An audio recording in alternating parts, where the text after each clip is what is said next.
என்றும் நான் செல்ல மாட்டேன். கிறிஸ்துவுக்குள் மிகவும் பிரியமானவர்களே, உங்களை சந்திப்பதற்கு மிக்க மகிழ்ச்சி அடைகிறேன்.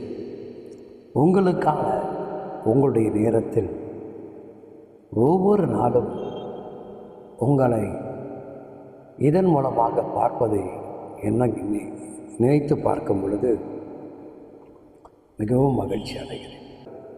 இந்த ஊழியத்தை மற்றவர்களுக்கு ஷேர் பண்ணி நிறைய பேர் இதற்குள் வருவதற்கு நீங்கள் செய்த இந்த நல்ல கிரிகளுக்காக உங்களை மனதார நான் வாழ்த்தி ஆசீர்வதிக்கிறேன், நன்றியும் செலுத்துகிறேன். நீங்கள் செய்த இந்த சின்ன இறைப்பணி பல குடும்பங்களை விடுவித்திருக்கிறது.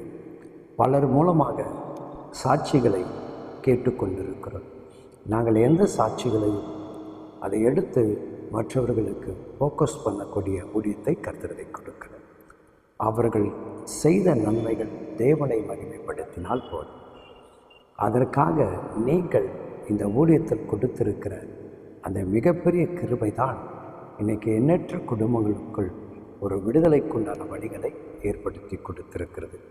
அப்படி மற்றவர்களுக்கு தேவன் விடுதலை கொடுக்கும் பொழுது உங்கள் வாழ்வுக்கு தேவன் நிச்சயமாக விடுதலைகளை அவர் கட்டளையிடுவார்.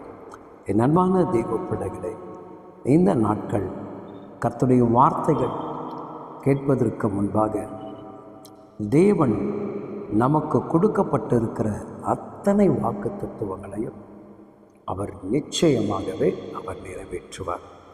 அழகாக ரோமர் 4ஆம் அதிகாரத்தில் 21வது வசனங்கள் இவ்விதமாக சொல்லுகிறது. தேவன் வாக்குத்தத்தம் பண்ணினதை நிறைவேற்ற வல்லவராக இருக்கிறார் என்று முழு நிச்சயமாக நம்பி தேவனை மகிமைப்படுத்தி விசுவாசத்தில் வல்லவர்களாக மாறும். அல்லேலூயா. என் அன்பு சொந்த பந்தங்களே, தேவன் கொடுக்கப்பட்டிருக்கிற வாக்கு தத்துவத்தை மறந்து விடாதீர்கள். அதை பெற்றுக்கொள்வதற்கும் அதை சுதந்திரமாக ஏற்றுக்கொள்வதற்கும் உங்களுடைய விசுவாசம் மிகவும் ஆழமானதாக காணப்பட வேண்டும். தேவனுடைய வார்த்தைகள் ஒன்றுமே தரையில் விழுந்து போவதில்லை. அவர் சொன்னதை நிச்சயமாக நிறைவேற்றி கொடுப்பார். இந்த நாளில் கடந்த இத்தனை ஆண்டுகாலமாக தேவன் கொடுத்த வாக்கு தத்துவத்தை நீ சுதந்திரித்து கொள்ளாமல் இருப்பாய் என்று சொன்னால், இந்த ஆண்டை இயேசு கிறிஸ்துவின் நாமத்தினால் சொல்லப்பட்ட வாக்கு தத்துவத்தை பெற்றுக்கொள்வதற்கு என்னுடைய விசுவாசத்தை இன்னும் அதிகப்படுத்துவேன். என் செபங்களை அதிகப்படுத்துவேன். தேவனை தேடுவதை அதிகப்படுத்துவேன்.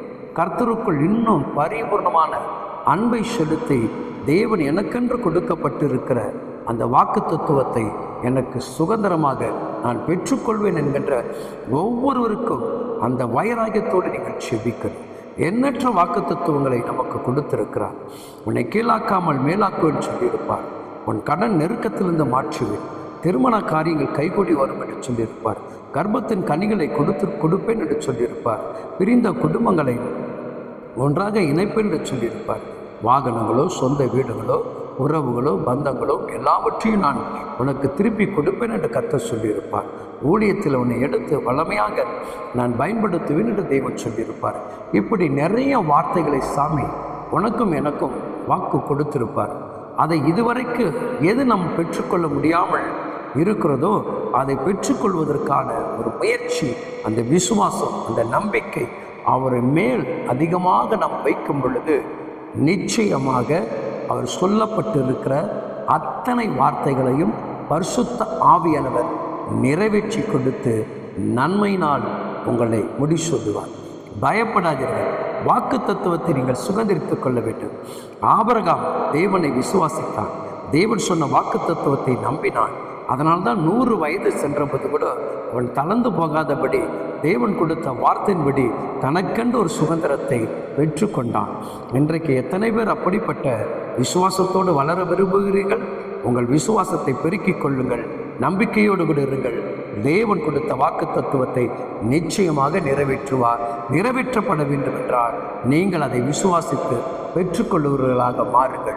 தேவன் உங்களுக்கு அனுகூலம் செய்வாராக. ஆமென். God plus.